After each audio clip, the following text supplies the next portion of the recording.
बिल्कुल। और जैसे मैंने आपसे पूछा था फ्रीलांसिंग के, आपने बताया था जी 2-3 टीचर्स के नाम बताए थे जो फ्रीलांसिंग जिनसे सीख सकते हैं।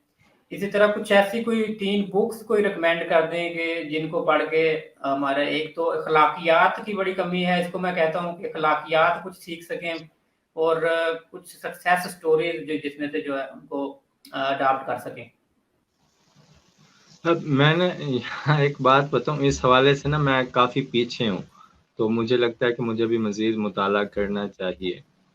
तो उसमें मैंने खुद ज़ाती तौर पर ना, मैंने जो इश्तियाक अहमद रहमतुल्लाह अलैह हैं हमारे, जिन्होंने inspector Jamshed series, Vicky series, Imran series ji. लिखी, तो उनकी मैंने सारी सीरीज़ पढ़ी हैं। मैंने पढ़ना लिखना उन्हीं से ही सीखा है। मतलब कि मैं हिफ़्ज़ के बाद, मैं हिफ़्ज़ करता था ना, मैंने शुरू में कोई नर्सरी प्रेप कोई क्लास नहीं पढ़ी मैंने, 8वीं तक कोई भी क्लास नहीं पढ़ी। हिफ़्ज़ के बाद जो डायरेक्ट मेरा दाखिला वो 9th क्लास में हुआ था। तो उसमें घर वो रिसाला आता था, अम्मी उस पे सुनाती थीं, फिर उसी पे अम्मी ने मुझे पढ़ना सिखाया, तो उन्हीं से ही मैंने ना सब कुछ सीखा है। तो उनके सीरत-उन-नबी के हवाले से भी जो सीरीज़ है, वो भी सीरत-उन-नबी कदम ब कदम, वो भी पढ़ी है मैंने। उसके अलावा ना मैंने कुछ भी नहीं पढ़ा। अब जाके मैंने पढ़ना शुरू किया है, तो भी एक रिच डैड पुअर डैड वो बुक पढ़ी है मैंने, और एक फाइट क्लब, वो एक फ़िल्म पे थी, हमारी असाइनमेंट थी उसके डिपार्टमेंट की। जी। तो हमारे सब्जेक्ट की एक असाइनमेंट थी, फिर मैंने जाके वो पढ़ी। तो इस हवाले से ना मैं काफ़ी पीछे हूँ कि किसी को ना कोई किताब रिकमेंड करूँ कि यार आप ये पढ़ो। हाँ, अब मैं सोच रहा हूँ कि प्रॉपर मुताले की तरफ आना चाहिए। कुछ बुक्स जी। अभी हैं मैंने, कुछ मैं अभी नोट कर रहा हूँ, फ़िल्टर लगा रहा हूँ कि कौन-कौन सी इस वक़्त हाई डिमांड हैं, जिनके अच्छे जी। रिव्यू हैं, लेनी चाहिए।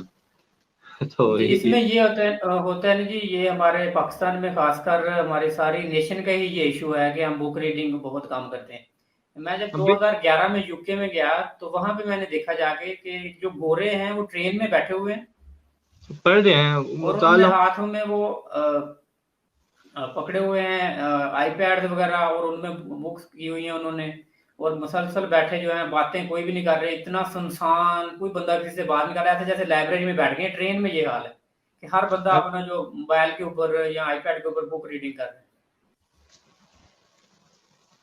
हाँ, हमारे यहाँ मुताले का रुझान काफ़ी कम है, और फिर उसकी ना मेन रीज़न ये भी है कि हमें ना बचपन से ना इस चीज़ की तरग़ीब भी नहीं दी जाती, मुताले वग़ैरह की, इन चीज़ों की। हमें जो है वो शुरू से कहानियाँ सुना के, अब तो कहानियों वाला दौर भी चला गया, पहले तो दादी-नानी कहानी भी सुना दिया करती थीं, अब तो वो दौर भी नहीं रहा। अब बच्चे मोबाइल फ़ोन्स में गेमें खेल रहे हैं, वो गेमें खेलते-खेलते वो बड़े हो जाते हैं, तो उन्हें स्कूल दाखिल करवा दिया जाता है। स्कूल से आते हैं, वही मोबाइल पे गेमें खेल रहे हैं या फिर ट्यूशन चले जाते हैं। तो अब तो और भी ज़्यादा, मतलब कि एक जो हमारी जो लाइफ़ सर्कल है ना, वो काफ़ी चेंज हो चुका है। हमारी जो आने वाली चेंज हो नस्ल गया है, जी। वो उसमें और कुछ और ही कुछ होगा। डिजिटल नस्ल आने वाली है, डिजिटल नस्ल कह लें। जो आने वाली नस्ल है वो डिजिटल नस्ल है वाक़ई। तो इससे बड़े खतरनाक नतायज भी बरामद होने वाले हैं और वो भुगतने भी हैं हमने और पता नहीं क्या होने वाला है। मैं तो खुद कभी-कभी इमेजिन भी नहीं कर पाता। नहीं, बिल्कुल ऐसे ही हम इमेजिन भी नहीं कर सकते कि अगले 10 साल बाद हमारे साथ क्या होगा, जब हमारी ये जनरेशन आगे आएगी, और इनकी जो जनरेशन होगी वो क्या करेगी, वो हम नहीं सोच सकते।